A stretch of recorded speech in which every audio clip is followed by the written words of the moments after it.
Kırgızstanyň paýtagty Bişkekde maýyp adamlar parlamentiň binasynyň daşynda ýürüýüş geçirip özleri üçin has köp sosial goýraglylygy we şertleri talap etdiler. Kırgızstanyň parlamenti maýyplaryň haklary boýunça BMG-niň konwensiýasyny kabul etmäge taýýarlyk görýär.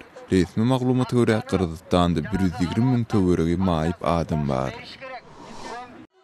Astanada Qazaqstanyň hukuk uniwersitetiniň talipleri "Men Qazaqstany gowy görýän, men Nur-Sultany gowy görýän" adly kampaniýany geçirdiler. Bu Qazaqstanda 1-nji dekabrda bellenilýän ilkinji prezident gününe gabatlanyp geçirilen çäre boldy. Gürüňi gidýän dawara 3000 goly talip gatnaşdy. Olar Nazarbayewiň gowy görýän aýdymlaryny aýtdylar we onuň şanyna goşulary okudylar. Nazarbayew Qazaqstana 20 ýyldan hem aşa wagt bäri ýol başçylyk edip gelýär.